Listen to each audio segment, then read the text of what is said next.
I am Busie Matsiko Andan.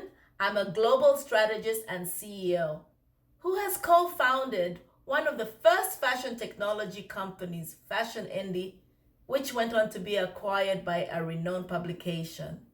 As a result of this, I landed the opportunity to guest lecture at the Fashion Institute of Technology. This was especially memorable since I didn't have a fashion background. I reminded that curiosity doesn't kill the cat, but instead fosters creativity. More importantly, my crowning achievement is that my husband and I have three extraordinary daughters, each unique in their own quirky way. In 2015, Ta-Nehisi Coates wrote, "Between the world and me," as a letter to his teenage son. This TEDx talk is a letter to my children. As parents to three, my husband Gordon and I are constantly concerned about the world we will leave for our children. As it is, the world is insufficient and the future seems bleak. So the only recourse is to rewrite the future. Now, what comes to your mind when you think of rewriting the future? I think of business, economic development, motherhood, and opportunities. And I decided those were the tools I would use to rewrite the future. There was a time when IQ was an indicator of success. Then it became EQ, emotional quotient. And today it's apparently AQ, or how well you adapt. That is key. I think all these play a part, but AQ is very significant. You have to find the next curve while you're climbing. Don't reach the top and start searching for it. I never thought of doing fashion, and that decision to do it changed everything. But if I hadn't been able to adapt, I might have missed the opportunity. Patrilineally, I'm originally from Uganda, a small country. And small countries are a lot like small towns. Everyone knows everyone. And although the people are nurturing, they can also get in your business and in your head. Remember this point. Expand your mind. Exercise it daily, and you will understand at the end of this letter. Many years ago, I was in banking. I left banking not by choice, but because of my immigration status. At the time, fashion was just a hobby. Making it a business was nowhere in my radar. But as you have to understand, I'm a product of a Ugandan father who was from a very ambitious and artistic family. And it makes sense that my passions were art and fashion. It was ingrained in me even before I believed it. But art and fashion also connected me with my happiness. Yet where I'm from, fashion was sometimes frowned upon. It was associated with models, who to some people was also associated with the oldest profession, prostitution. I think it had its roots in tradition.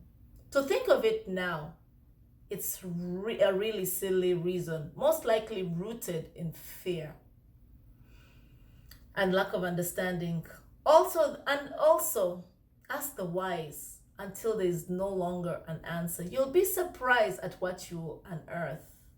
My dad, a successful lawyer, raised us as a single parent. My mother was South African and was never fully embraced by my dad's family. He never divorced and he never remarried because he didn't believe in it.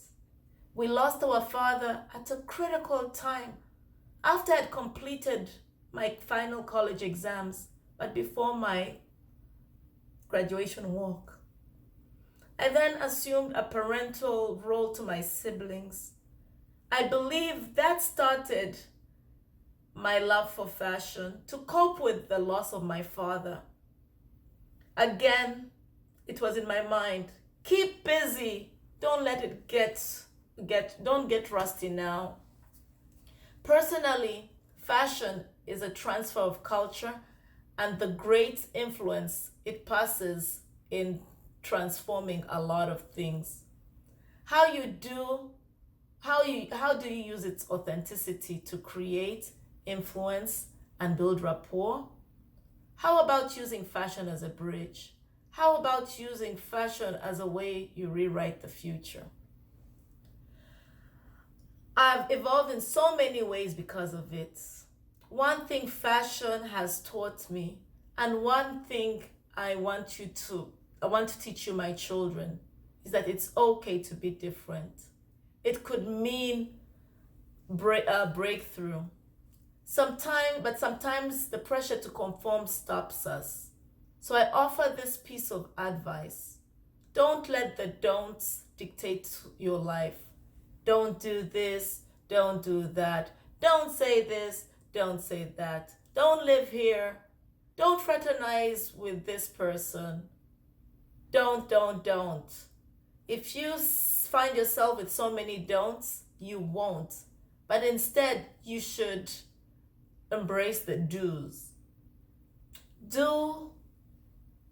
Go for it, even if you're the last one standing. Fashion has also helped me inspire and encourage many other people and mothers like myself into opening up our minds to endless opportunities. In 2008, we held a virtual fashion competition, the first of its kind, and the winner was a stay-at-home mom based in Wisconsin. During this time, I was highlighted as and quoted as saying, one doesn't have to live in the fashion capitals to make an impact in this industry. This holds true even today as we're doing a lot of work remotely. This is an indication of rewriting the future, and in my case, fashion was the vehicle I used. My mind was wired differently to see this. So don't fix your mind to conform. Africa is once again at crossroads of change. As a mother, I constantly find my children caught between two worlds, Africa and the West. The American side of it is very individualistic, and the African is more community-centered. I find this true more and more, but I encourage my children to know when to adapt to either. In America, you're the typical American children with friends discussing the culture, and when they're in Africa, they embrace the culture, the food, and the norms as is. There's a sense of betraying one or the other, but I encourage my children to embrace both. It's okay to be both. And that's how you rewrite the future. My husband and I are influenced by both our African values and Western culture, and we appreciate it. I don't just judge and make stereotypes. I'm at peace with it. Although sometimes there's pressure to conform from society and family. But if you want to rewrite the future, we've got to know that you can be more than one thing, and you become kinder that way. Fashion has brought out the strategist in me, and this also led to me thinking of ways of how I could put people, situations, and personality that could work together. And I've been fortunate to receive opportunities as a result of my multicultural background, fashion, and being a mother. This pivot to get into fashion led me to work with NGOs, financial institutions, investment opportunities. Currently, I'm an advisor on many different forums. Fashion again flung the doors open. What I'd love to pass on to you, my daughters, is as you grow, even when you embrace your African heritage, which we encourage, continue to express yourself. Try a journey that might not have been tried. It might open up opportunities. as they're from people who come from small towns and small countries. But the world is large and mistakes will be made. But hold the pen to rewriting your future and your story. Say it differently, learn from it, and help others.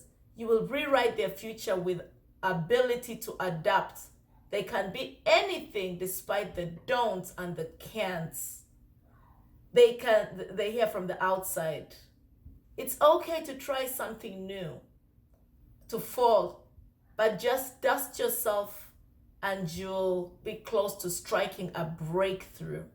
You never know what that new thing is, and uncharted roads may lead to.